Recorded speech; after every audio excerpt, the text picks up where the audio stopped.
Now this is a Dunkin' Run. A $3 sausage, egg, and cheese with a medium or larger coffee.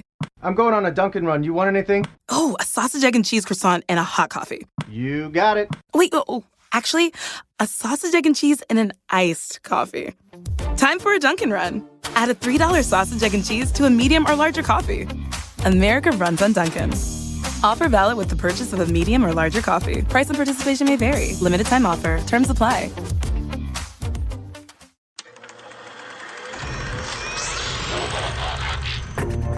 Game over, man. Game over. Johnny. You're gonna need a bigger boat.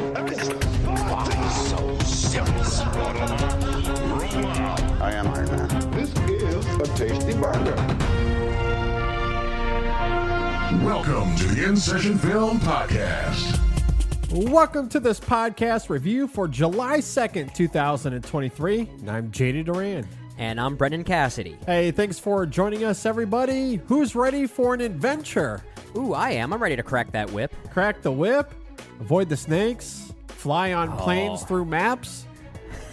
You know, all of the above. It sounds as though we're on an adventure where the backing noise sounds a little bit like... Yeah, gotta have that theme. Yeah, exactly. Something weird and supernatural's gotta happen. Something religious, something historical. Exactly. So, you know, it's Indiana Jones.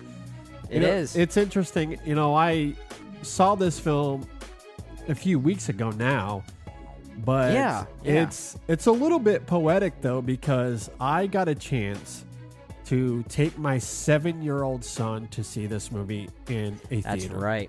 That's right.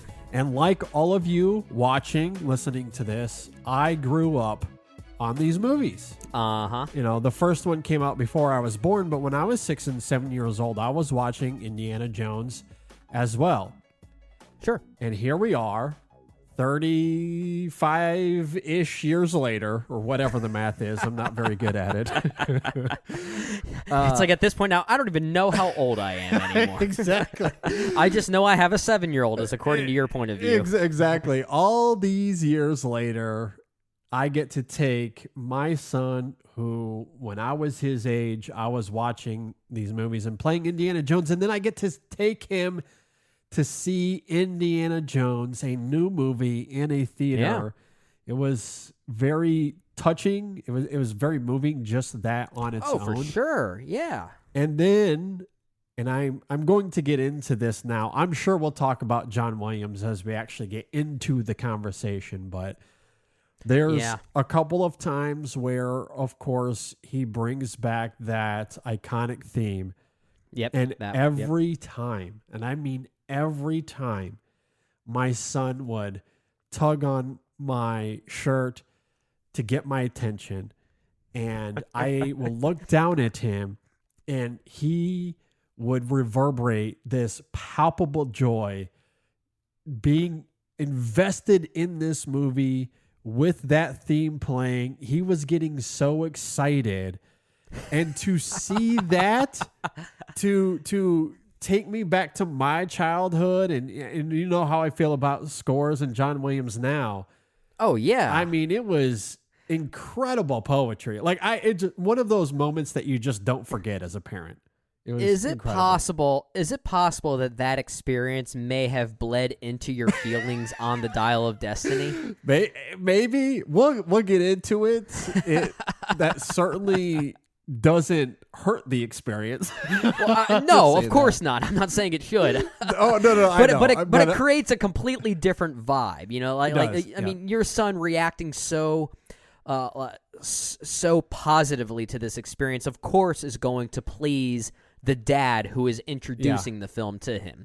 And that's just the way it works, right? I mean, we introduce some of our favorite films to like our family members or our friends, and if we see that they're enjoying it, it almost makes us enjoy that product even more. It's for sure. It's just how it works. And no, I completely agree. In fact, I have been doing this with some friends right now. We're watching the Harry Potter series. Oh, nice. And I'm watching these films with them for the first time, and talking about each film after we watch it. And of course, we've done that a lot here on the show, but I've never had conversations with these guys about Harry Potter before. And they haven't seen these movies in a long time. In fact, last night, as we were watching Azkaban last night, and one of them was like, she was like, I don't remember anything that happens in this movie. So like we had to treat it like a first time watch almost. It's kind of like that moment when you and I first got together on InSession Film, and I forced you to watch these movies again, the Harry Potter movies specifically. It was like a reawakening. Yeah, so you have those conversations, and it's always fascinating. So, but yeah, I mean, circling it back to Indiana Jones though. It's interesting because when I think about it in the context of Sam, I had shown him these movies some years ago, perhaps right before the pandemic, maybe. I'm trying to recall. But he had seen these movies you've before. shown him all four. You've shown him all four of them. Okay. Yeah, Which one was his favorite?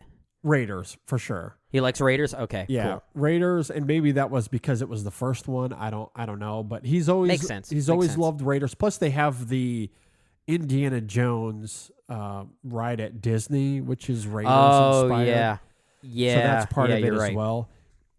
So he's seen these movies. He's acted it out. He's played as Indiana Jones. Like he's done the whole shebang. I, at that time, had no idea that they would be making another movie. So, Not directed by Steven Spielberg. Let's add that as well. For sure. Yeah. So, it's interesting. Like we've gone down the Indiana Jones rabbit hole, but, I still didn't anticipate that I would get to see it in a theater with him. So, Oh, sure. Yeah. I bet that was a really poignant experience. I'm kind was. of envious of that, honestly, that you got to have that almost passing of the torch. I mean, we talk about Indiana Jones as a franchise being one of the most nostalgically driven franchises in most people's respective upbringings, right? So the fact that it's literally now become this full circle for you and your son, because I'm sure someone in your family maybe turned you on to these movies when you were younger. So Sure. it literally becomes this repetition that kind of speaks to the whole volume of the franchise itself, I think. Yeah, I agree for sure. And I've been thinking a lot about that over these last 2 weeks leading up to the release. And it certainly helps that and I guess this is a transition into the conversation a little bit, because I think I enjoyed this film a lot more than most people have seemed to.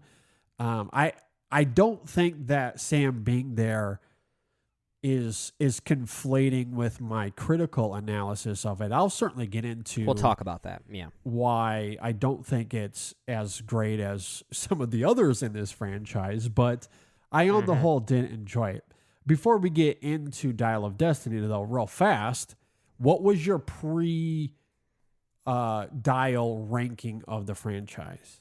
It was release order. It was. It's weird to say because very rarely does that happen in a franchise for me, is that release order ends up being my order of preference, which most people listening might realize what I'm saying is I actually like Temple of Doom more than Last Crusade. Yeah. I do. And maybe it's a nostalgic thing because I was always really into that movie when I was younger. I like the sheer weirdness of it. And as I've gotten older and compared it with the modern landscape of blockbusters nowadays, I've come to respect that film even more for its meanness. I mean, it's such a mean movie, and I think that's why I still rank that one so highly in this franchise. The first two, I love Raiders and Temple of Doom. Raiders especially, I think, is at the very least maybe a top 5 Spielberg film, one of the greatest action movies ever made.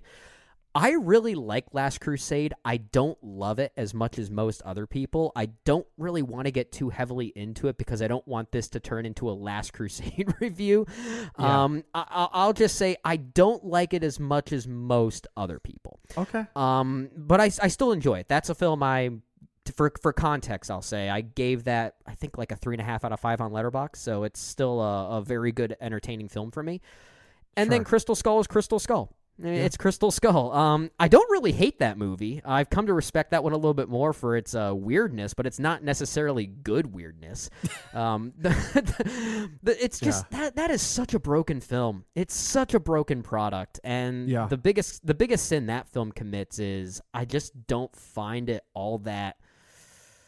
I just find it kind of dull, honestly, and that's I think the worst thing about it. It gets weird at times where I think it needs to be, and there's some good sequences there, but easily the worst of the four. So yeah, release order. Long-winded way of me saying release order is my my history with this franchise. Well, I know that I'm certainly not alone in my ranking here, as it's Raiders 1, Last Crusade, then Temple of Doom, and Crystal Skull. Raiders, I agree with you. It's certainly one of the best action films. It's one of Spielberg's best movies. The Last Crusade, though, and maybe this is, I don't know how others feel about this. Based off of the discourse online, it sounds like there are certainly others that do. So you and I, at the very least, will have some disparity here because, like, my disparity between Raiders and The Last Crusade isn't all that much. I really like The Last Crusade. Yeah, I know a lot of people who put Last Crusade as number one of all of these films. It's not an uncommon opinion for a lot of people. Yeah, those films are pretty much 1A and 1B as far as I'm consumed. Wow. Temple of Doom, I really do like. I don't think it's aged particularly well in some places, but that I agree with. I don't disagree with that. And that it is not the most pleasant or, dare I say, ethical of films nowadays. Yeah, and I think there's just some writing things about it that I don't think works very well, even in the context of the time. But especially now, I don't think it works all that great. And I'm with you with Crystal Skull. The only thing that saves that film from being an utter disaster is Spielberg's craft. Yeah. He, as a director, makes that film compelling to watch, even though it is arguably at times unwatchable.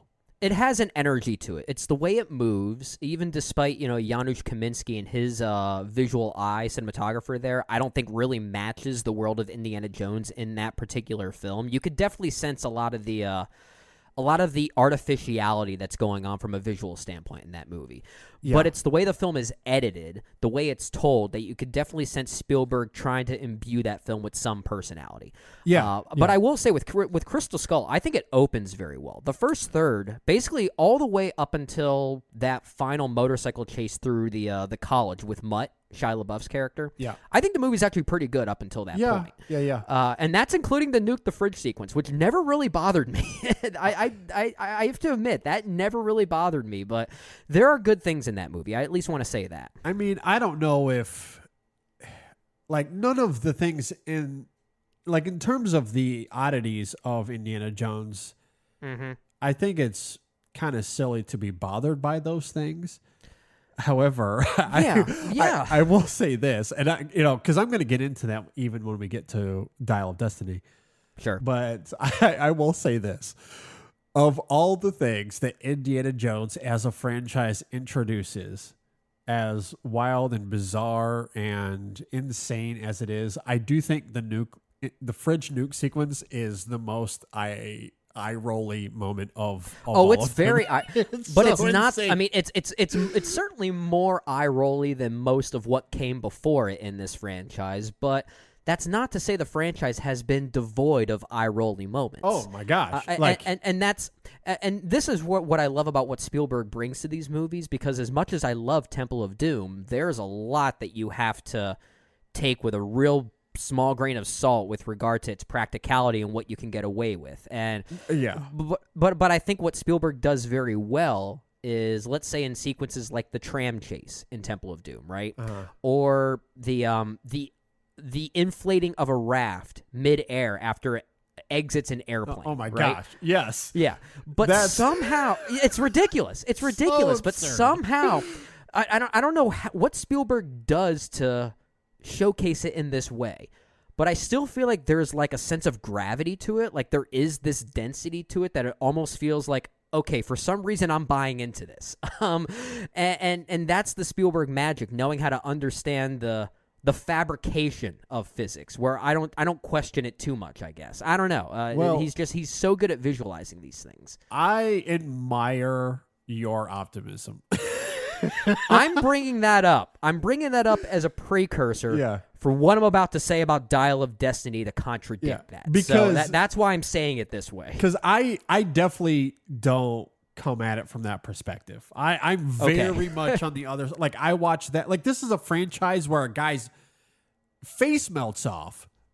Mm-hmm. Like, like you think about, of all the insane, absurd things. Like, so yes, when a film introduces time travel or aliens or whatever, like those things, like criticizing those things is a moot point as far as I'm concerned. Oh, it's like, absolutely those a moot point. Like, we don't need to even bring any of that up. Like, and I certainly have seen criticisms of that for Dial of Destiny. We saw that heavily with Crystal Skull when it came out. Like, that is like him getting nuked in a fridge is the least of my worries when it comes to Crystal Skull. The point I'm trying to bring up, I feel like we're getting a little bit off topic, but I feel like it's important when we transition to Dial of Destiny when I talk about the action sequences in that film specifically. So I don't want to get too ahead of myself, but when I see the nuking of the fridge, for instance, it's the way the fridge bounces, the way it literally smashes and bashes around that I feel like, okay, there's a sense of gravity to this.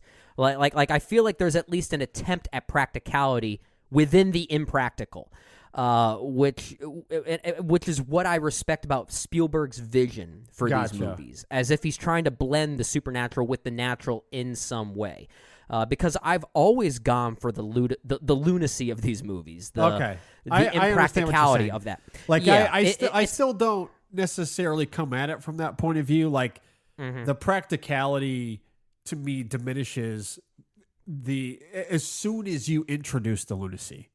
At that point, any practicality you bring into it is also a moot point. Like, it doesn't really matter. I know. I feel like we're talking about nothing important right now. We're really not.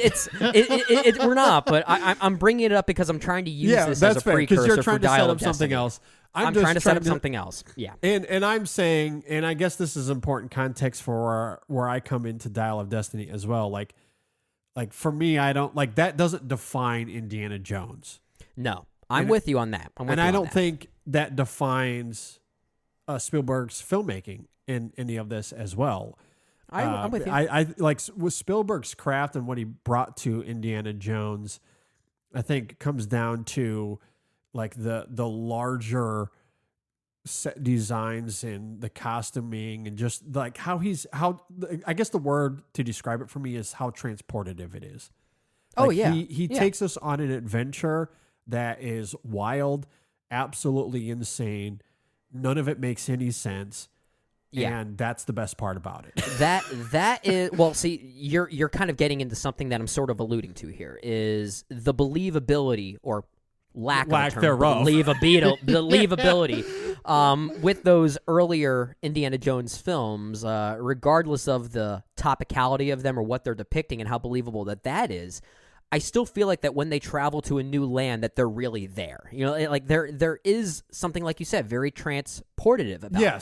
Yeah. Like there is some weird lived-in quality with them, even despite the religiosity or the fantastical or the science fiction. Yeah. You know, when it that even all when agree it dealt, I yeah, totally and agree with and that's yeah. the Spielberg magic, trying to find that middle ground there. Yeah, for sure. Okay.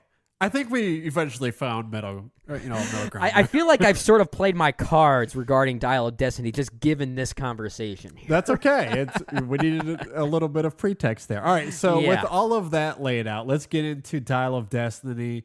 As we have implied, it is not directed. As you know, this is not directed by Steven Spielberg. Right. Instead, it is James Mangold, but it does star Harrison Ford alongside Phoebe Waller-Bridge, Toby Jones, Ethan Isidore, and Mads Mikkelsen. Yeah. A few other big names in here. Yeah. Smaller bit parts, but they're in here. There's a couple of cameos as well. I don't know if we need to reveal those right now. But I feel like the trailer has kind of revealed them, though. yeah. Should we lay it out on the table now? I guess people do know about it. like Antonio Banderas. I mean, we did know he was in this movie going into it, and he is in one of the trailers for a very brief shot. You can see him, so Yeah. he's in this movie for what feels like 30 seconds, but Yeah. he's in this movie. He is in this movie. He exists, as well as like a few other cameos. There are characters from Indiana Jones lore that people will recognize as well. Yeah. Now, some of those we don't have to get into. Okay, those were but what I was mostly referring to. But, yeah. Those we can be a little bit more cryptic about. all right, maybe we can talk about them at the end of Sure. this conversation. It sounds good to me. All right, Indiana Jones, The Dial of Destiny. Brennan, what did you think? I was sadly not a fan of this movie. And it kind of gets back into what we were talking about with regard to the first 4 movies here. Despite whether you like the ridiculousness of those movies or not, there's something about the way Spielberg was able to tap into this fine line between practical and impractical. So when I see something excessively religious happen or fantastical happen, I felt like I was actually there in some way. Whereas the majority of Dial of Destiny felt like a green screen mess to me. It just like, I think this is, from an action film standpoint, this is far and away the worst film in the franchise. Gotta love that Disney sheen, baby. It really does not serve this film well at all. I mean, there are times I thought this was an animated movie. I'm sorry. I don't mean to sound mean. And maybe a lot of that also comes down to, you know me, JD. I hate to sound cynical when it comes to any movie review because I love this franchise, and maybe that's why I'm holding it to maybe an unfair standard because there are at least 3 classics in this franchise that it has to follow. So I think it's maybe a little bit fair to hold it to a higher standard because we're hoping for something that can at least, fit in the realm of this legendary franchise. But much of this movie felt like a studio-mandated product than it did a movie to me. And for most of its runtime, I'd say for the first 2/3, this was my least favorite film in the franchise. There are things I liked about it. I do like Harrison Ford in the role. I think he never half-asses anything that he really does, especially when it's... this, yeah. Well, especially this, yeah. And I will say, I like the idea of this movie, of seeing Indy, our legendary hero, in a world where he doesn't feel like he belongs anymore. In many ways, his reintroduction almost feels a lot like Carl Fredricksen from Up, and I heard a couple other critics make that comparison. I can't take ownership in that, but I do think it's an apt comparison because he's introduced as this grumpy old man bashing on neighbor apartment doors to keep the volume down, and it's kind of jarring, but I do love that notion. And I think the film overall, where I think it's mostly saved, I think it explores that idea of aging and finding your place in your own history pretty well, which is my way of saying, and I'll end it here before I get into your thoughts. There's going to be a lot of debate on the film's final act, the final 20 minutes specifically. I think it absolutely sticks the landing, and again, it's ridiculous.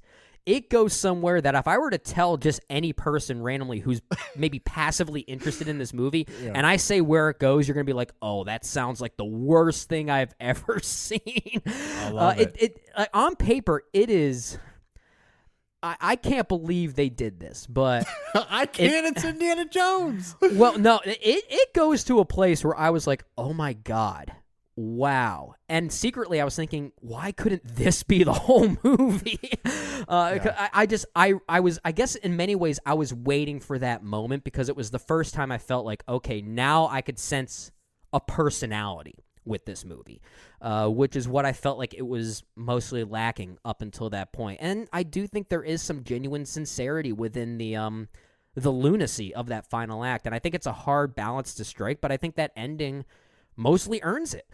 So I came around kind of mixed on the movie overall because I do think the ending kind of saves it.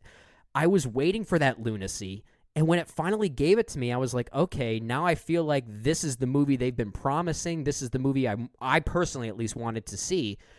But getting up until that point, I must admit I thought it was a massive chore. Okay. So I guess if I were to rank the franchise now, I feel like I need to add a sixth entry into this. Whereas it'd be Raiders, Temple of Doom, and my third favorite would be the final 20 minutes of this movie. So it's like the Lone Ranger. Remember how we talked about that? You know what? That is a great comparison.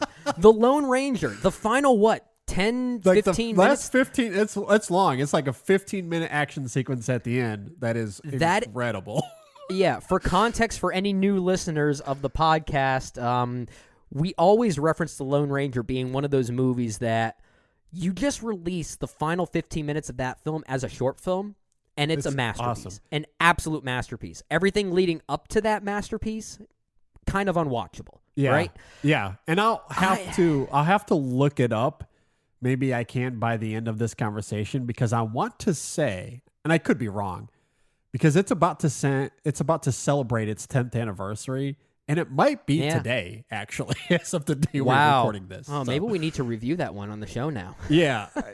But we've always talked about that, so we have, I certainly do understand where you're coming from with that. But I do think that's a great comparison with how I feel about Dial of Destiny. I don't think it's as strong as that movie, at least my reaction to it, because I wouldn't go as far as to say the first 2/3 of Dial of Destiny were unwatchable for me. They felt very passionless to me. Yeah. And kind of directionless, honestly. And that's really my biggest problem, something I just don't want to see in movies like this. So, I mean, take that for what it's worth, kind of a dichotomy of a review on my side. Okay, I really like this. I'm probably going to say some things in this conversation that many of you listening, watching will disagree with. However, all I ask is that you listen to what I have to say and at least give me the time and the space to articulate why I really liked the film. Okay. Even though there will be some things that I do agree with Brendan on, and I'll certainly get to those here in a little bit. I think for me, what this mostly comes down to is its heart, which I think is in the writing of the film, but especially the performances and Harrison Ford. But at the heart of this movie, it is this poignant reflection on Indiana Jones, the character. It's this beautiful send-off that I found really moving. I find this, and again, stick with me here, I think this is comparable to Martin Scorsese in The Irishman or Quentin Tarantino in Once Upon a Time in Hollywood, and how those films were introspective reflections on their career. This film is doing the same, but for Indiana Jones. It's about him looking at history and wrestling with how it's defined him, why it's such a big part of the nucleus of who he is. And Harrison Ford is so good at tapping into that in his performance.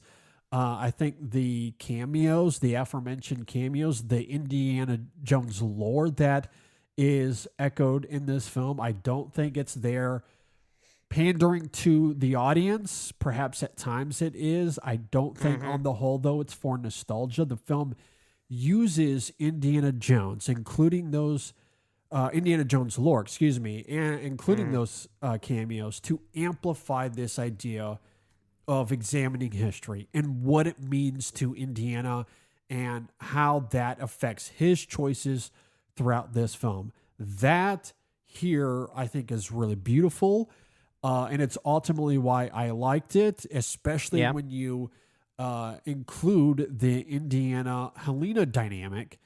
There's been a lot of conversation about Helena and Phoebe Waller-Bridges' performance here. But what I really like about this character is that, yes, she is morally ambiguous. She's this prickly, rough around the edges character that's not really defined. And you can look at that as some sort of criticism as far as how well the film establishes that, and maybe it doesn't do it as vividly as it could have. But I do think it's there when you look at her father, the choices that he made, how that would affect a child, especially when she's left with really no direction. So I do think the film does enough to imply why she makes these choices or why she's rough around the edges, even if it doesn't tell us flat out directly, here's what happened and why she is this way now.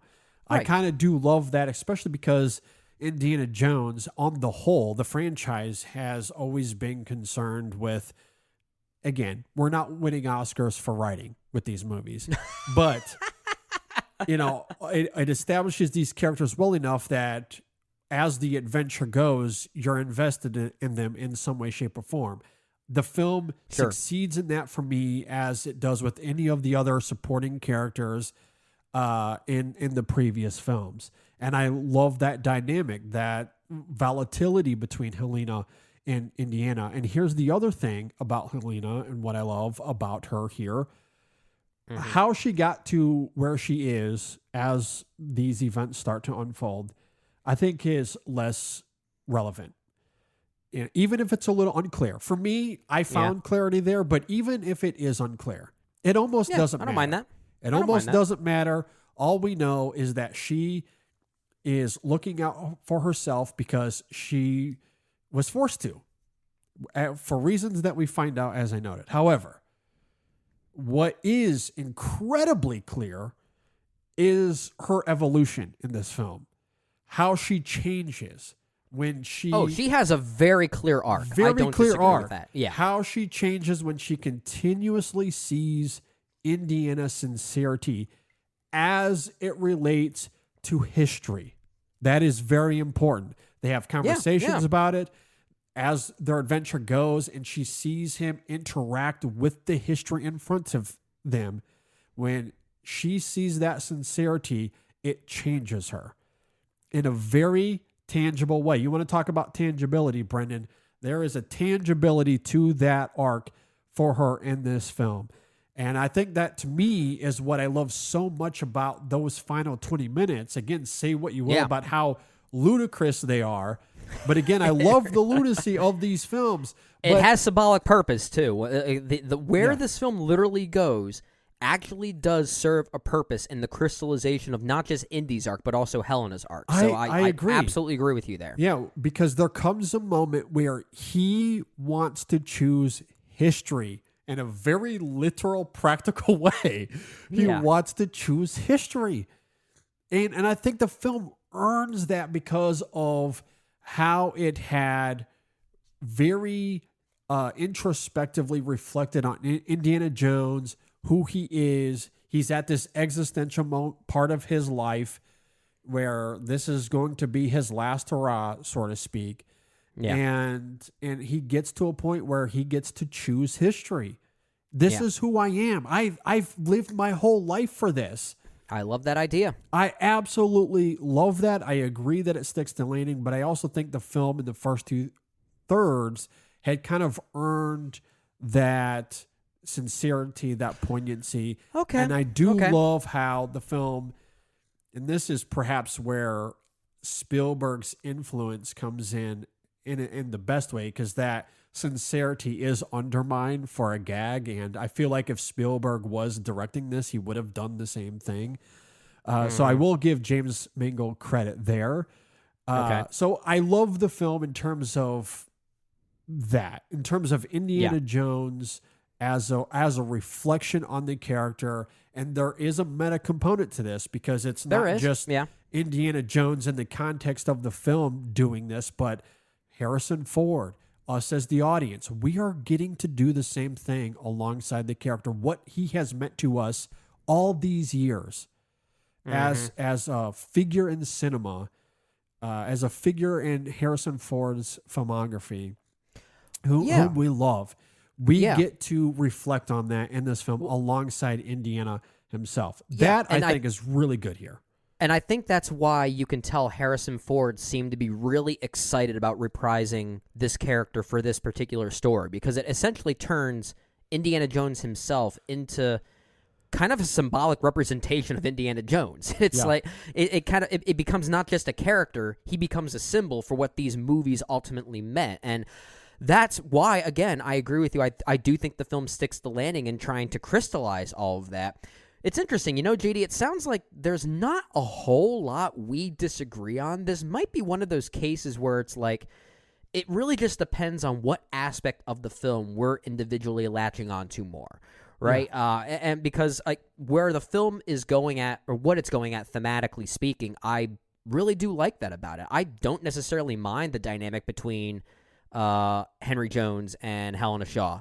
I think their dynamic is okay. I think it's actually kind of playful, and when the arcs need to crystallize in the right way, they more or less earn that because we've made it to those revelations in those final minutes that really kind of deconstruct it a little bit, recontextualize it a little bit. There's just other things from a practical standpoint that seem to be holding me back. Maybe that's just affecting me more than it is you, and I think that might just be our biggest disparity then. Well, and I will say this because I do want to talk about James Mangold. Okay. Because this is where I do feel like the film is most polarizing, and it sounds like I will agree with you in a lot of regards when it comes to the filmmaking craft. For me, it's less that it's bland or that it invokes that Disney sheen. I think my biggest issue with the film in terms of Mangold's direction is that it is very, very clearly trying to be an imitation of Spielberg. This is not the James Mangold that we know. If you watch I don't know if I agree with that. If you watch his movies, they do not look and feel like this. I think this is him in terms of how the camera moves, in terms of editing, especially pacing. It is him trying to being an imitation of Spielberg. It fails miserably in that regard, and I think it is really distracting.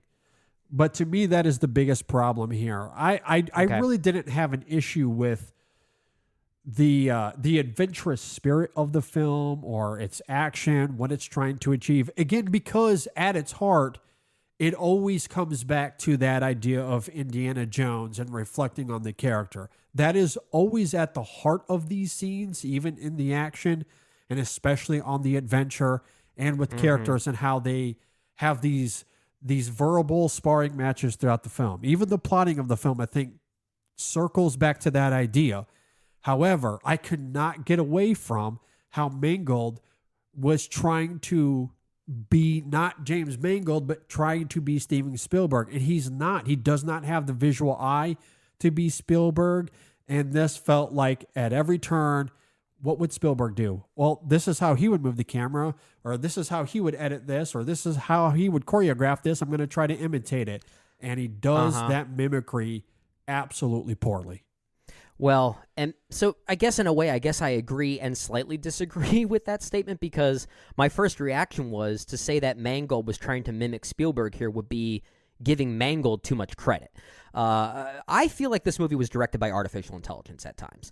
And maybe that is an agreement then, because it does feel like some type of, studio backing project trying to mirror something that already existed aesthetically in this franchise. So you're saying if you told AI, ChatGPT, to direct a movie in the vein of Spielberg, this is what it would spit out?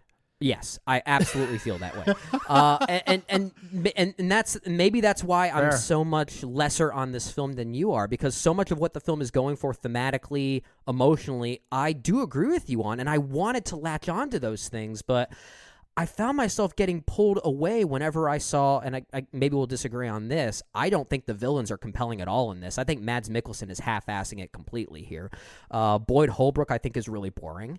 But from an action film standpoint, I don't think there's a single memorable action sequence in this movie from a practical standpoint. The whole opening sequence involving that train and the blade heist and how that sets up our story, I think, is very poorly choreographed. I'm trying not to latch on to little things because I don't want it to make it sound like I'm bothered by little things that might not really matter, because I'm really more bothered by, for lack of a better term, the overall sheen of this. It doesn't feel like there was time and effort put into the inspiration of these action sequences. But I also really wish we would just get away from the whole de-aging thing. And I've heard some people say the de-aging of Harrison Ford in those opening minutes, it's kind of half good and kind of half bad. I think it's 110% bad. Like, it never worked for me.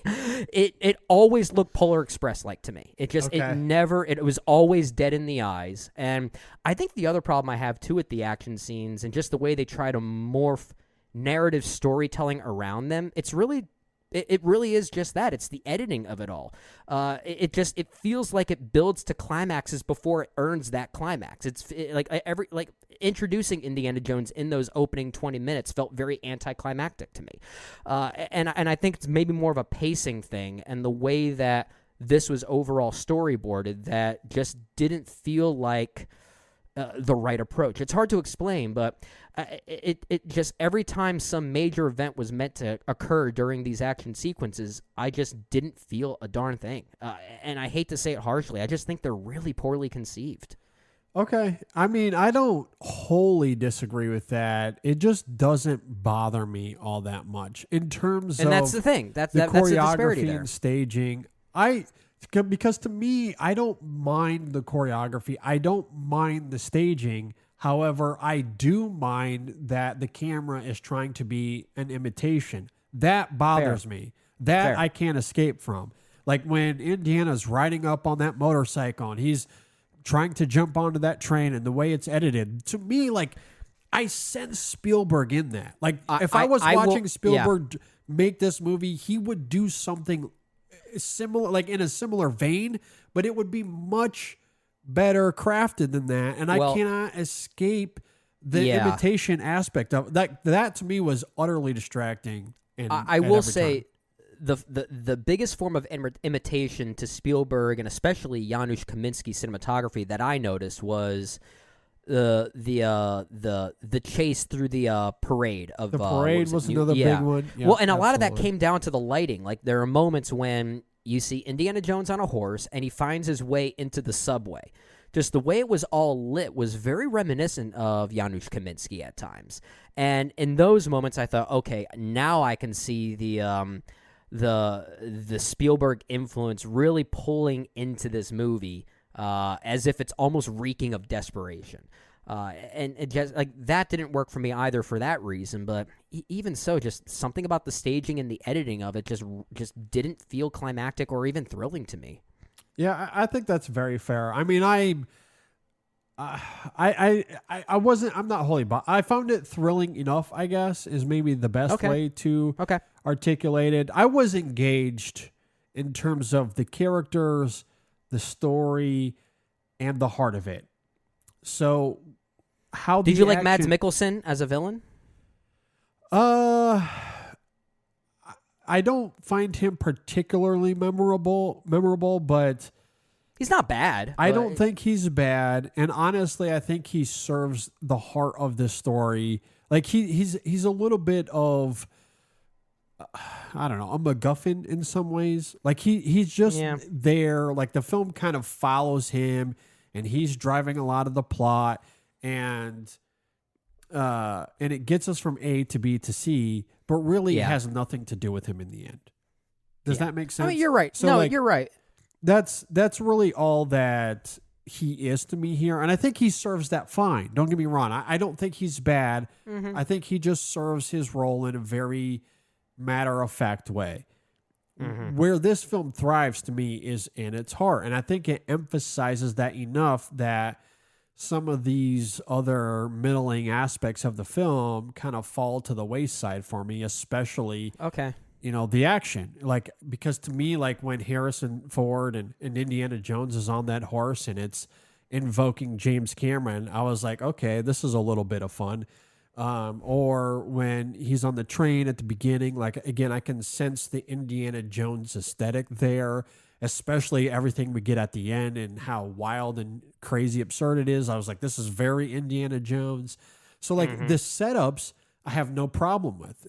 I think there is some fun to be had there, especially if you want to talk about Indiana and Helena and their relationship and how they're, tethered in all of this, such as the boat scene, which we could talk about Antonio Banderas and how underutilized he is in this film, and that is a big problem, I guess. Wasted in this movie. He is wasted, sad. But, again, if I circle it back to the heart of this story, if, Banderas and Mickelson, if they're here just to get us from A to B to C, which ultimately they are. But if I just focus on the heart of it, I still think that is intact when you think about how that scene crystallizes and how they have to work together to escape that situation. And also kind of the moment pre-leading that when they're talking about what motivates them. And Helena's talking about money, how that kind of derives from what happened to her father, and how the only thing that she's learned in life is that pragmatism of economics. And Indiana Jones talks about how it's anything but that. And he has this really beautiful line about his wife and how she is involved in where he is at this stage of his life. So again, like I feel like the conversation, we can talk about the stuff on the periphery. And look, I get it. They're part of the discourse right now. And I understand. We talked about this last week on the main show. When it comes to film, the visual element is significant. It's absolutely a crucial part of the experience. You cannot divorce the art of film from its visuals. I totally get it. And that's why films that have a visual pleasing aesthetic, that goes a long way, especially when you consider everything we talked about on the main show last week. However, I would equally argue that a film can't just be reliant on visuals. How many times have we seen that? A film is beautifully lush and everything in the middle is hollow and empty. Like you can have that conversation as well. It's a little bit of both.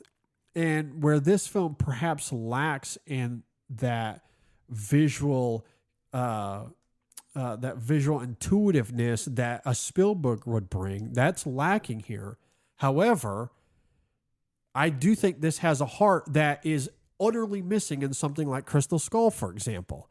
So to me, that's where this film makes up for it. And I think it does that send off, that reflection on Indiana. It does that so well. And it emphasizes that from scene to scene, that some of this other stuff, we can criticize it. I think there's merits to those criticisms, don't get me wrong. But I don't think any of it is really what this movie is about. Well, and it's not just the visuals and the overall aesthetics of the film. It's really just the narrative propulsion that always bothered me, too. Because every time in those first two-thirds that we had a potentially touching moment between Helena and Henry Jones here, we would have... I'm attempting to call him Henry Ford at this point now. Yeah. Oh man, that was a weird moment there. But every time we have a potentially touching moment between these two characters, you have a character like Teddy coming in to just completely interrupt it, and I think that's the other thing too, is I think there are just way too many characters here. I just don't know if the film is able to juggle it all. So when that heart that you're able to latch onto, that I really wish I could, there are just so many things kind of interrupting the process.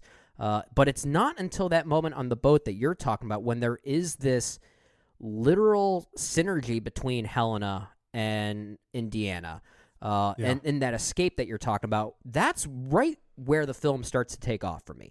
Like, that's the moment where I was beginning to really get engaged. It's just unfortunate that that's almost the 2-hour mark when we get to that point. Because, after that, we find ourselves... I think we end up in Syracuse, in Italy, when we get to that point. Yeah. And then you actually find yourself in the midst of a classic Indiana Jones-like adventure with puzzle solving and dungeons and booby traps and all that stuff. Yeah. All that stuff. And I mean, of course, we're always going to like that stuff in an Indiana Jones movie, but by the time it got to that point, I finally felt like, okay, now the movie is finally doing the work to make me care about these two characters together on screen. It was trying to do that before, but too many factors just kept interrupting it, and it just took too long for me to get there. Even though I know that's what the film is going for, it didn't quite get there for me as it seems like it did for you. At least, it didn't get there for me as quickly as it did for you. I mean, that to me is where I went from liking the film to borderline loving the film. I went from hating it to liking it. Yeah, I mean, for me, like in terms of, the criticisms of its visuals and Mangold's direction, like I didn't really think about any of that until after I walked out of the theater. Okay, I certainly noticed it, and as I noted, the imitation effect was bothersome, but I could look past it because of its heart and what it was doing thematically. And that was more than enough to get me through the moment and the experience in the theater. That's fair. That I really did enjoy. And then I get home, and then you start to think about the movie and its visuals, where it is distracting. But in the moment, in the experience, all I cared about was how engaged I was with its heart, and I was more than engaged. And then once things start to take off and you get into that third act, it just becomes all the more captivating. So, in the end, like this is easily, I like this way more than Crystal Skull. I borderline, and this is where I'm going to lose people, I borderline like it more than Temple of Doom. Yeah, shun the non-believer. Shun the non-believer. I'm sorry. Sorry. I will. No, you're fine. I was just gonna say that while I'm not anywhere near you in this with regard to this movie, I have to stress once again that where this film goes in its final act. Did you expect that? Did you expect where it was going to go? Because my reaction when that happened, and I was like, "Wow, they're doing this. They're actually going here. They're literally going here." All right, I'm on board. I'm absolutely on board now. I mean, and this kind of circles back to what we were talking about before, but I wasn't sure where they were going to go in terms of the film's lunacy, but I did expect it to get weird. This movie, all of them get super weird. All of them. I would say super this. Strange. Yeah, I think where it ends up going, just from a narrative, practical standpoint, it's the most ludicrous thing this franchise ever done. See, I don't agree with that. I think it. I think this is even more more strange, more ridiculous than Shia LaBeouf swinging with monkeys in Crystal Skull. Like where it goes is one of the most hilarious things I think I've seen in this franchise, and I absolutely ate it up and loved every second of it because it finally commits to something that I felt like had some personality and had some purpose. Yeah. Which again, that sounds like that's our biggest disparity there, and the way that it uses this new sense of place in a very ridiculous way, but also simultaneously in a very thematic and sincere way. Like, that's not an easy balance to pull off, right? No. And somehow the film really does strike that balance very well. And I don't know if that's a Mangold thing, being able to find some middle ground there. Maybe it's all in the script or just in the way this movie was ultimately going to go anyway. But there's a balance there that really surprised me. I was really taken aback by that. I still think the ending of Crystal Skull, like the aliens to me are way more bizarre and out of this world, literally, I guess, than what we get at the end of Dial of Destiny. I still maintain the nuclear explosion. That loses more believability than what we get at the end of this film. That moment alone. If we were to do a top 3 ranking of the top 3 most ridiculous moments from Indiana Jones, my number 1 would be the ending of this movie. My number 2 would be the ending of this movie. My number 3 would be the ending of this movie. See, this would be like 4th on my list. Easily 4th on my list. Easily. Not even close. This is not even the most bizarre of this franchise. It's interesting that we're arguing here because I'm not saying that as a bad thing. I love where this movie goes at the end. I think it's amazing. I mean, the Raiders of the Lost Ark establishes this very, very well. This is not a franchise where you don't need to get bogged down in the supernatural and weird. Like that's just where it's going to go. This is why I mean this is kind of a side topic, I guess, but this is why I don't always like the argument about the ridiculousness of this franchise being a good or even a bad thing, because really the only argument against one or the other is that we reference movies like Raiders or Last Crusade because they're based off of religiosities that we know very well.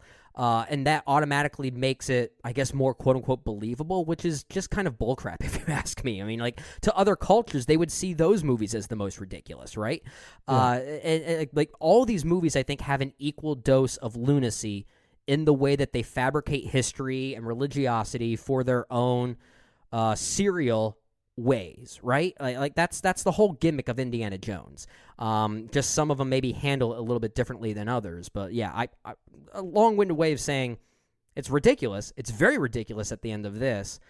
At the same time, though, it's still rooted in actual history. Like this is all about Archimedes and what was it called? The Antikythera, I believe it is, which is an actual device. Yeah, it is an actual device. Now, what the film says it does might not be true, but it's at least pulling some inspiration from documented history in some way, which I at least appreciate that the film is maintaining that ethos of Indiana Jones. The thematic crux of it is vital. In terms of the actual lunacy that we see, I will say this to me is why it's like third or fourth on this list. Because every other thing that we see in this franchise is based on some sort of supernatural or religious component that is not, there's no fundamental basis for it other than the supernatural. Mm-hmm. That's it. What we see at the end of this film is based in physics. It is based on the special and general relativity, geometry, and space. I mean, it says mathematics. It says mathematics. That's what. They say it all the time in the movie. Yeah. It is. Again, is it possible? Probably not. Again, that's why it's absurd. There's a lunacy to it. Again, I'm not denying that, but it is at least based on something that has a mathematical foundation to it, where the religiosity foundation is completely made up. So to me, that's where I mean, what we see at the end of this film is like fourth on the list of the crazy things we see. But even like the Ark of the Covenant or the Holy Grail, there's at least documented history that speculates that there is purpose to those items and what they represent. I'm not talking about that. Just like I'm not talking about the dial here. Mm-hmm. Those are artifacts that the film uses to go beyond what we know to be true. Does that make sense? Mm-hmm. I'm not talking about artifacts. I'm talking about how these films use those artifacts, how we go way beyond what we know to be true. And at least this film is based on some sort of mathematical reality, where the other films are based on nothing. They're based on these made up mythical things that we as humans invented for whatever reason. So those to me are more crazy because they're not based on anything. What we get in this film is that there's at least a foundation there. Now, is it absolutely insane? Yes, I agree. But to me, that's the difference. However, regardless of all that, that's just a silly fun debate to have. And that's why it's fourth on my list. I did not expect this conversation to go this way, but that was kind of fun. I was going to say, get Christopher Nolan involved to actually, break the mathematical formula of what the heck's going on with the Dial of Destiny. He himself has done a movie based on time in this manner.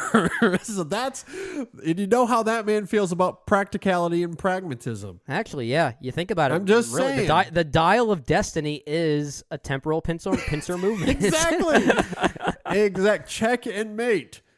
So at any rate, we can debate that all day long. Well, but that to me is why this is last on my list of all the movies in that regard. However, it almost doesn't matter. What matters is the change of setting and how that comes back to the heart of this movie. That to me is why it's so fascinating. And to your point of how the film is able to kind of find this balance of lunacy, but also this true sincerity. Like to me, that sincerity was there all the way throughout, especially in Ford's performance and how the film does slow down. And it does do this. Okay. It does slow down to emphasize that reflection in Indiana Jones at every turn. So even inside the chaos, and we get bogged down in aesthetics and imitation and the Disney sheen and all that sort of jazz, but the heart is there, but it becomes a central focal point in ways that it hadn't previously in this final 20 minutes. So to me, I think that is why it's felt so much more, and why people have maybe come around on it, because when we get there and it becomes the main thing, because it had built to it, we do feel it, whether, we realize it or not. I feel like that's how we get there. And then Harrison Ford and Waller-Bridge do such a good job within that sincerity that when he starts to choose history the way he does, it really is felt. And for a moment, you really do think the film is going to end in this really strange, bizarre way. And I kind of wish that it did. I was going to ask you, like, there is a moment where I thought, is it really going to end this way? And I don't know if it would have been disingenuous to the character of Indiana Jones. Maybe at this point in his life, it wouldn't have been, because it certainly works thematically, in the context of this film being seen in a vacuum. I think it makes total sense to maybe, crystallize it in a way that takes history in the most literal of forms and allows Indiana Jones himself to play a part in that. Yes. I think is a really interesting idea. I love that. I love that. Which is why, the actual ending of the film, I think, is pretty touching, I'll be honest. There is a wrap-up of sorts in a way that's kind of... I almost want to say the word anticlimactic, but I say it in a way that's kind of a compliment. Like, I like the softness of the film's ending. I like that it actually crystallizes in a way that's what's the word I'm looking for? It's not really that grand, right? It actually ends in a very full circle kind of way. In many ways, Indiana Jones ends where he begins, or you know what I mean? I kind of like that it's a very calming crystallization, but secretly, I kind of wish the movie also ended the other way, because I think that would have been really ballsy for it to do that. I would have loved it, and the moment that it doesn't happen, well, I will say this, because I don't want to necessarily give away spoilers. Right. The fact that it doesn't end that way is one talking point. I would have loved for the film to really commit to it. However, if it's not going to commit to it, the way it gets out of it, I think, is quintessential Indiana Jones. I think they both work. They both work for their own respective reasons, whether it ends the way it actually does end or if it were to end the other way around. I think they both have their own respective purpose. Yeah. Well, to be more clear, in case that was a little too vague, the final ending scene of this film, I think, is really great. I am specifically referring to a physical action that takes place specifically around Indiana Jones that I think is really great, that undermines his decision as it relates to history. There is a physical action that takes place, and that physical gag, I think, is quintessential Indiana Jones. That's stuff we have seen in all of those films to one degree or another. And that, to me, was the most Spielberg-inspired thing in this film. Are you talking about the final shot of the movie? No, I'm talking about as that whole sequence ends up, as it relates to this new setting that we find ourselves in. There is a physical action toward Indiana Jones. Okay, committed by another character. That, to me, I know what you're talking about. Is exactly what Spielberg would have done with this film. That's how he would have ended that sequence. That to me felt so Indiana Jones. And we've seen that countless times over in all of these films, that for that sequence to end that way, I thought was hilarious. Like, again, it kind of undermines the sincerity of the moment, but in this very Indiana Jones way that I thought was great. And then it leads to that final scene of the film, which, again, as I noted in my opening thoughts, the way this film uses Indiana Jones lore, specifically cameos, I think is really great. To me, that's how you use nostalgia, not to pander, but to add to the heart of the story. No, and I won't disagree that the handling of past characters here, whether they're actually in the film or not. I even though I'm not high on this movie like you are, I never felt like the film was just pandering to fan service. I never felt that. I felt like it was at least trying to be its own thing, which I do respect. And even when other characters that we know are referenced or whether they even appear in this movie, and the trailers did give it away that Sala is also in the movie. So I feel like it's okay to at least say that. He has a very brief role. He's maybe in the movie for about maybe not even 2 minutes of screen time when you add it all up. Yeah, it's pretty brief. Yeah, but Jonathan Rhys-Davies is actually really good in those fun. moments. Man, he's fun. Yeah. He's actually, it's really tender. It's really sweet. And again, he's kind of tapping into the nostalgia at times, but he's also not. He actually feels like the same character in a completely new place. He's doing what Harrison Ford's doing in this movie, which I do appreciate. Yeah, no, I thought he was really great. Should we reveal the one at the end? Do a little spoilers here? Let's go ahead. We'll be brief about it. And I feel like the secret's kind of already out. Yeah, she talked about it. She talked about it, and she's also been at the premieres and been doing countless interviews for it. But yes, Karen Allen does reprise her role as Marion Ravenwood. Again, and very for context, briefly. Very briefly, but for context, the relationship between her and Indy had basically ended up in potential divorce after the death of Mutt when he chose to enlist in war, which I'll say the writing of how that kind of crystallized was a little bit annoying for me. And I don't know. It just that felt like that wasn't as organically well revealed, mostly regarding to the character of Mutt, which we didn't need to see again, but just, I don't know. The writing of that didn't really work for me. But somehow the bringing back of Marion in those final minutes and the way that they harken back to that the kissing moment on the ship in Raiders, I don't know why it worked for me. I can't really explain it, but I kind of ate it up. I found it surprisingly touching and surprisingly poignant because I feel like it's mirroring something but meaning something different, which is when I think those moments work better, when they're trying to do two things at once. Yeah. Well, maybe we've found the biggest disparity of this whole conversation, Brendan, because the writing of the moment when Indiana reveals what happened to his son, I think is one of the best scenes of the film. Oh, I didn't like it. That just reeked of convenience. Oh, you didn't like Mutt? We'll just write him out. Well, here's, I guess, perhaps more of a difference because I don't think it has anything to do with him. Like that moment, the beauty of that moment has nothing to do with that character. It's a little bit twofold because it is that scene on the boat we mentioned earlier between Indiana and Helena, where they talk about what is motivating them. Helena talking about money, the pragmatism of that, and as we've noted, the film does establish why, as it relates to her father and her childhood. Okay, well, Indiana doesn't feel that way. And there's a somber tone in the character throughout. And part of that is this overall reflection that I've been hearkening on a bazillion times in this conversation. But peeling that layer back a little bit further, he reveals something about his wife. He reveals that they are going through something at the moment.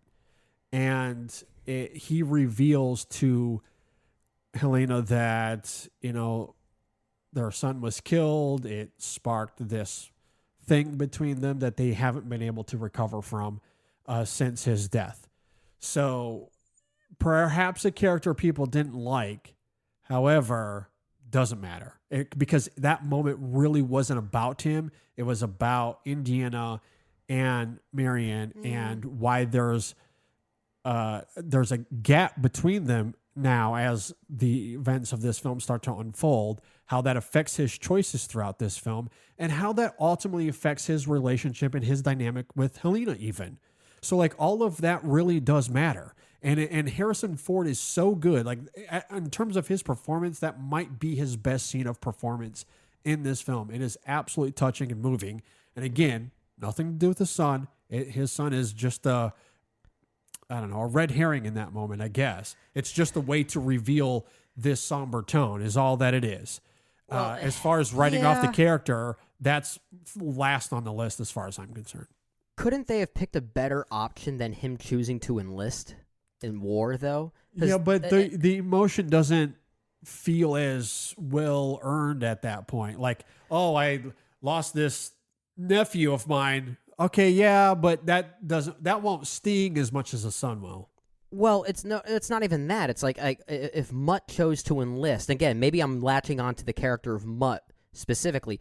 I just don't buy at all that character would choose to enlist. And I kept thinking like the what of what that character would choose to do. This kind of gets back and made it maybe to our similar disparities that we have with regard to, let's say, I don't know, Luke Skywalker in The Last Jedi, right? Because you've said you like what that character goes through, but you keep saying that the context of why Luke would behave the way he does against Ben Solo, that portion of that character arc is missing for you in that movie. Yes. And that's what I'm feeling about the way Mutt is written off in this movie. Just what leads him to want to enlist in the first place. There's like I don't buy that for a second. No, you're not wrong. Yeah, and that's see, a problem with Crystal Skull. Like I agree. And maybe it is a problem with Crystal Skull, but the character that we got at least introduced in Crystal Skull, I think there's no way this character would enlist just to spite his dad. He would find another way to do that. Yeah, and look, yeah. I don't disagree with that. The difference for me is that Luke is still a massive character in The Last Jedi. Like, huge character. Like, drives so much of that film. Mutt is literally a line of dialogue. Like, he's literally a mutt. He's literally a mutt. Literally, like, he has nothing to do with this movie. Like, and you're not wrong. Why he would choose that, it certainly reverts against his character. Who cares, though? Like, it does not matter to me, because what it mostly does is, regardless of how he chose it, who knows? Maybe he had a conversation with Indiana. But you're right. That context is gone. We don't know. I need both the context and the drama. But, I mean, the drama, I could at least see where you're coming from, because the performance is very strong in the moment.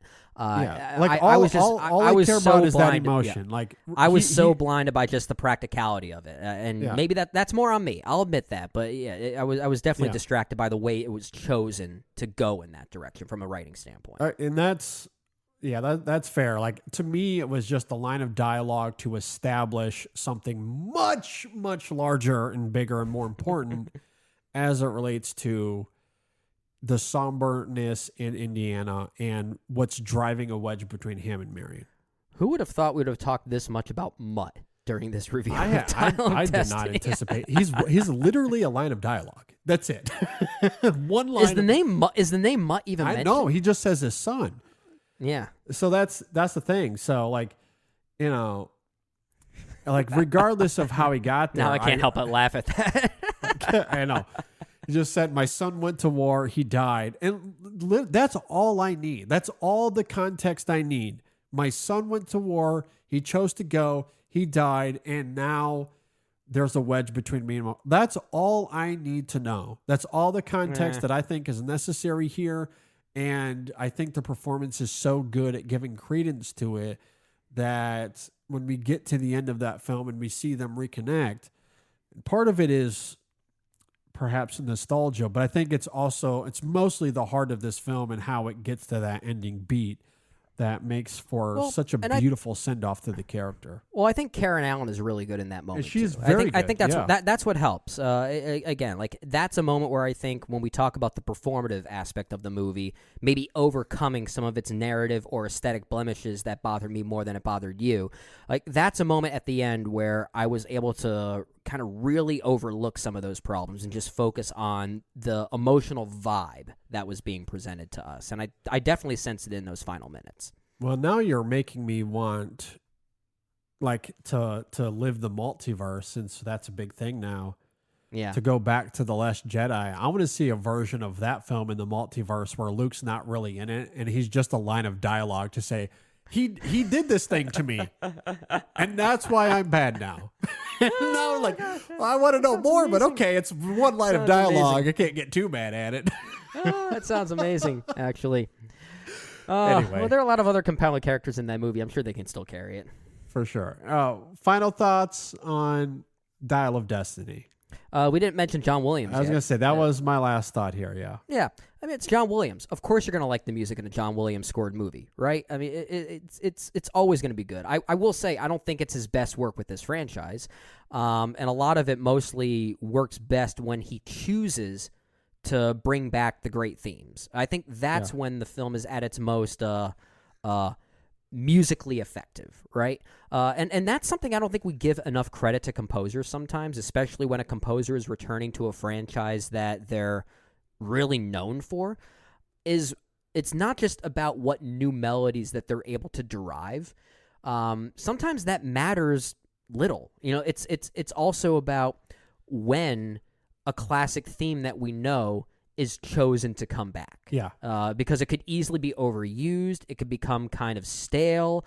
And I think here it's well-timed. Any problems I have with the film from a editorial standpoint and a narrative standpoint, I think the music is not part of the problem. I think agree. John Williams does a good job sequencing his classic themes with some pretty good new themes. I mean, it's a functional score. It adds an energy to it, but it's well timed. I think he paces himself well when he chooses to reprise the great themes here. Yeah, no, I agree. I think it's very good. I love when composers create themes that they can go back to, especially when they're when they're such a big part of these movies. I think that's a huge reason why why Marvel brought back that Avengers theme for those last two movies, because they had kind of gotten away from themes.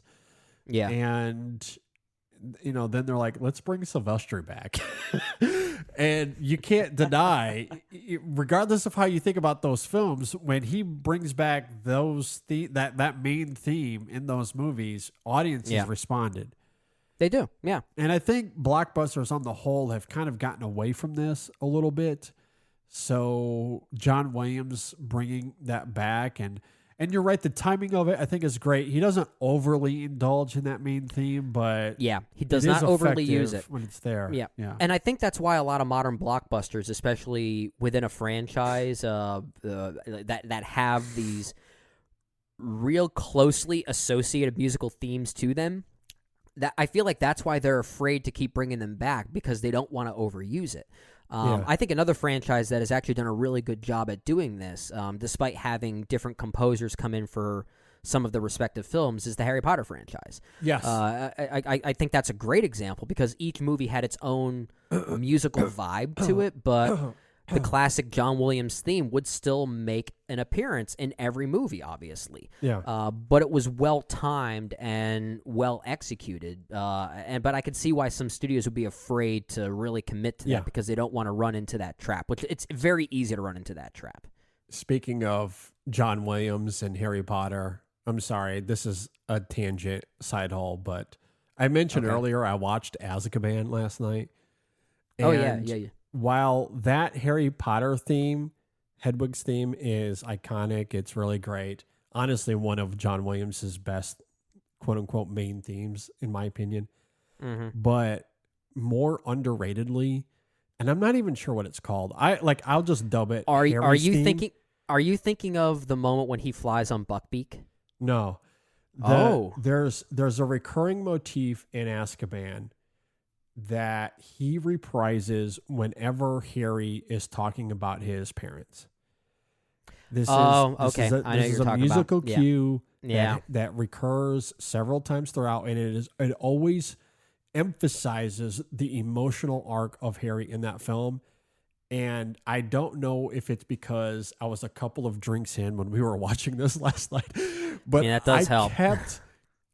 I kept hearing that in a hyper focused way than I ever did before, and it is so good.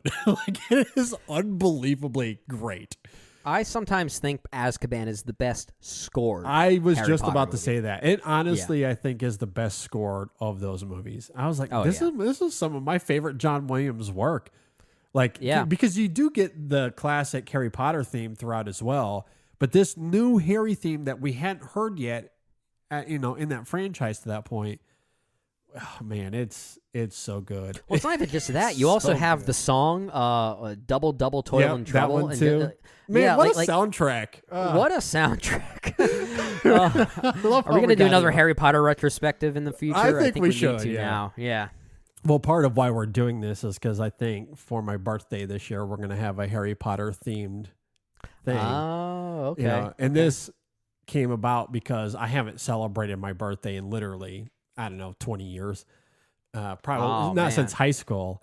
And, okay. you know, I said this randomly one Friday night when we were all just kind of hanging out. And they're like, well, look, we got to do something this year for your birthday. And I was like, sure, let's do a Harry Potter. Like randomly, I was just like, let's do Harry Potter. Actually, it's not random because back in January, I did a whole rewatch of the films before I knew that this was going to be a thing. Yeah. And so since I was in the middle of a rewatch, I think that's why it came to mind immediately. I was like, yeah, let's do a Harry Potter themed thing. And they're like, yeah, let's do it. So I think we're committed to it now. So anyway. Yeah. You've got to do that now, and you've got to take it really seriously. Like you got to do this like an annual party, and each time it's going to be based on either one of the movies or one of the books. So the first thing will be the Sorcerer's Stone, the second one will be the Chamber of Secrets, and you have to decorate your house based on that story. So then one time you'll have a literal Chamber of Secrets somewhere in your house. Maybe you can dress up one of the rooms as Azkaban the next year. That'd be fun. Maybe the next year put a giant maze out in the backyard like the final task of the Goblet of Fire. So you could take it seriously. It'll cost a lot of money, but you can take it seriously. I don't know if it'll be a yearly thing, but my friend Rachel, she loves to decorate and do things like this, which was part of the reason this came up, because she's like, once I said I haven't celebrated, she's like, I love to do these things. So I think she's talked about it. She's going full out in terms of decorating and making it like a fully themed party. Nice. All right. So if you don't have to yeah. do the work, then all power to you. Exactly. I just have to show up. So I just got to get my robe and my you're wand making and it show easy. up. Yeah, maybe I'll show up too, uninvited. You should. Yeah. You're totally invited for sure. Can they send invites out on Owls? I need to do that. Yeah. Get some owl service going on here. Yeah, there you go. At any rate, Indiana Jones and the Dial of Destiny. I liked it more than Brendan did. Yeah. And look, I didn't get a chance to revisit Temple of Doom. I did rewatch some of the Indiana Jones movies. I like Temple of Doom. I can't deny its weirdness and Spielberg's craft to it. I just don't think some of it ages all that well. And visually speaking, I don't think Dial of Destiny will age all that well either. However, agreed. Of the two evils, I do think that the heart of Dial will age better for me than the things that I love about Temple of Doom. So Fair enough. In time, I think that's why after Raiders, after Crusade, Dial might be the next film for me. Interesting. Right now it's, fine. I'll put it fourth. It's miles ahead of Crystal Skull for me. Which is where I currently have it now, just in totality. I jokingly said at the beginning of this review that I would probably rank the final act way higher than the first 2/3 of Dial of Destiny. But if I am looking at it as a whole, I'll still take it slightly over Crystal Skull because of where it ends and where it chooses to crystallize those emotional arcs and those characters, which surprisingly worked for me. It's just getting there I didn't really care for, but in totality, the way it sticks to landing, I'll still give Dial of Destiny the edge over Crystal Skull. Okay. Well, there you go. That's our conversation of Indiana Jones and the Dial of Destiny in theaters now. I don't even know what accent that was, but I don't like know it. Either. I wasn't really trying to do one. It was just more of like, I guess, like an emphasized cinematic voice. Sounds like you're trying to do like a trailer voice, like in a world where these people review like Indiana Jones and the Dial of Destiny. Yeah, it's more inspired by that than anything. For okay, fair enough. This movie, its opening box office was like $130 million. Which I think I saw 160 million. 160? Recording this. Okay, yeah, something like that. Oh no, correct me if I'm wrong, but I mean, I my understanding is that the projections are not as high as some people thought it would do for an opening weekend like this. Let's see here. But I don't know. Indiana Jones, Dial of Destiny, box office. Here, we're looking this up on the fly.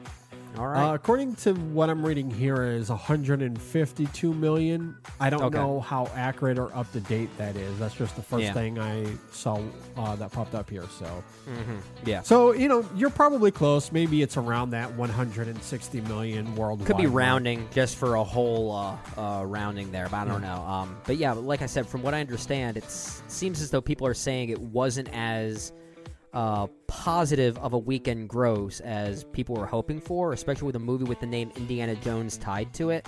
But I don't know. It could still be very early to tell. This could have legs. Maybe certainly more so than The Flash, I think. Yeah, well, I hope it does as well. From what I read, that this was around-ish the projections that it was about to make. Either way, the problem isn't that it made $160 million in its opening weekend.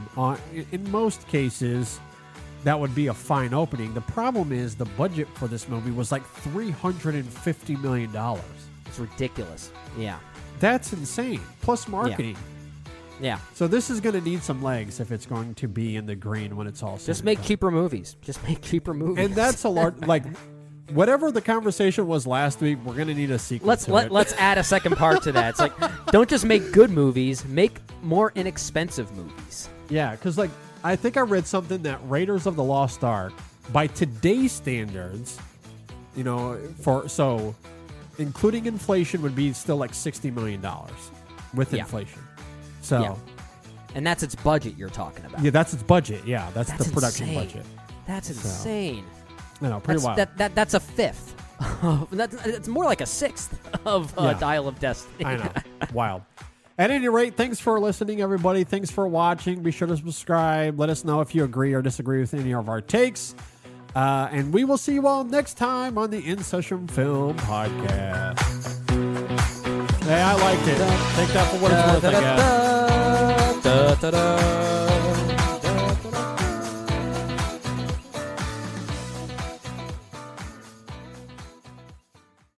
On Florida's Space Coast, we think you can have the best of both worlds. Kind of like right now. Driving, at your desk, maybe at the gym, but you're also grooving to some music. Visit us and you'll go to the beach and see a rocket launch. Or go kayaking and manatee spotting. It's all waiting for you on the only beach that doubles as a launch pad. Plan your adventure today at visitspacecoast.com.